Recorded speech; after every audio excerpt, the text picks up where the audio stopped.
আসসালামু আলাইকুম। স্বাগত জানাচ্ছি আরো একটা নতুন অ্যানালাইসিস ভিডিওতে। তো আমরা যদি দেখি যে গতকালকে যে নিউজগুলো রিলিজ হয়েছিল সেটার পরে আমরা লক্ষ্য করেছি প্রাইস ডাউন হয়েছিল। কিন্তু আবারও সারা রাতে কিন্তু প্রাইস কারেকশন দিয়েছিল।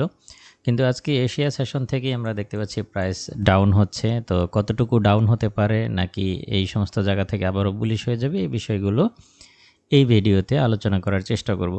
শুরুতেই যদি ইকোনমিক ক্যালেন্ডার দেখি তাহলে দেখতে পাচ্ছি আজকেও কিন্তু একটা ব্যস্ত ইকোনমিক ক্যালেন্ডার আমরা পেয়ে যাব। এখানে কোর পিসিএ ডেটাগুলো আজকে আমরা পেয়ে যাব, যা খুবই গুরুত্বপূর্ণ। পার্সোনাল স্পেন্ডিং, পার্সোনাল ইনকামের ডেটাগুলোও আমরা দেখতে পাবো। এছাড়াও দুজন ফেড কর্মকর্তাও কিন্তু আজকের দিনে কথা বলবে। তো কনজিউমার সেন্টিমেন্টের ডেটাটাও কিন্তু আজকে চলে আসবে। সবকিছু মিলিয়ে ব্যস্ত একটা ইকোনমিক ক্যালেন্ডার কিন্তু আমরা লক্ষ্য করছি আজকে।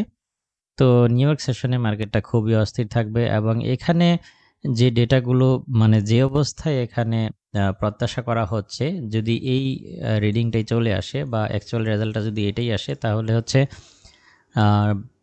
ডলার আরও কিছু স্ট্রং হতে পারে এবং সেই ক্ষেত্রে গোল্ডের ডাউন ট্রেন্ড বা আরও কিছু ডাউনে মুভ করতে পারে বলে সন্দেহ করছি।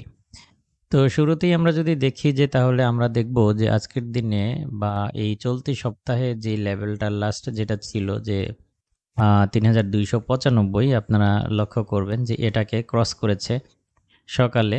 একটা স্ট্রং বেয়ারিশ ক্যান্ডেল এসে কিন্তু এই ৩,২৯৫ এর সাপোর্ট জোনটাকে ক্রস করেছে। রানিং ক্যান্ডেলটাকে এটাকে রিটেস্ট করার চেষ্টা করছে। তো যদি ফলস ব্রেকআউট দেয় তাহলে আবারও প্রাইস উপরে উঠে যাবে, কিন্তু ফলস না দিলে এটা কন্টিনিউ ডাউন হতে থাকবে বলে প্রত্যাশা করি। আচ্ছা, যদি উপরে উঠে তাহলে কতটুকু উঠতে পারে? ধারণা করছি যদি ফলস ব্রেকআউট দিয়ে উপরে উঠে যায় তাহলে এটা মোটামুটি $৩,৩১২ পর্যন্ত আপ হতে পারে যদি ফলস ব্রেকআউট দেয়। আর যদি এই প্রাইসটাকে রিটেস্ট করতে গিয়ে এখানে একটা জোন আছে, এই জোনের ভেতরে যদি প্রাইসটা রিটেস্ট করে, এই যে জোনটা দেখতে পাচ্ছেন, এই জোনের ভেতরেই যদি থাকে তাহলে এটা কন্টিনিউ আবারও ডাউন হয়ে ৩,২৮৫ এবং ৩,২৮৫ ক্রস করতে পারলে এটা ৩,২৪৮ পর্যন্ত ডাউন হবে। তাহলে যেটা করা যেতে পারে, আপনারা এখানে লক্ষ্য করবেন যদি এই যে জোনটা, এই সাপোর্ট জোনটা যদি ক্রস করতে ব্যর্থ হয় তাহলে এই প্রাইস ৩,২৯৫ এর নিচ থেকেই সেল নিতে পারেন, অথবা আপনারা হচ্ছে ৩,২০০ দুঃখিত ৩,৩১২ থেকেও সেলের দিকে থাকতে পারেন। আমি এখানে প্রাইসগুলো নোট করে দিচ্ছি। ৩,২০০, ৩,৩১২। তো ৩,৩১২ থেকে যদি আপনারা সেল নেন সেই ক্ষেত্রে আপনারা স্টপ লসটা দিবেন হচ্ছে ৩,৩২৫ উপরে।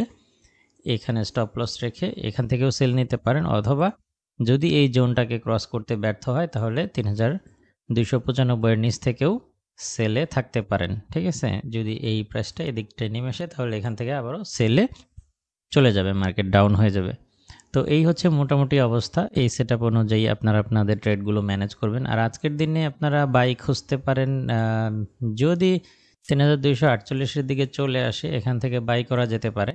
আর এখানে ৩,২৮৫ থেকেও একটা ছোটোখাটো বাই পেতে পারেন, তবে এটা খুবই সতর্ক থাকবেন। এখানে এসে ক্যান্ডেলগুলো কীভাবে রিয়েক্ট করছে সেটা দেখে সিদ্ধান্ত নেবেন। আমি পরামর্শ দিচ্ছি না এখান থেকে বাই নেওয়ার।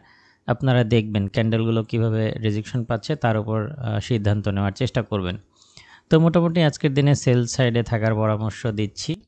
আর যদি মার্কেট অনেক ডাউন হয়ে ৩,২৪৯-৫০ এই রেঞ্জে চলে আসে তাহলে এখান থেকে বাই নিতে পারেন।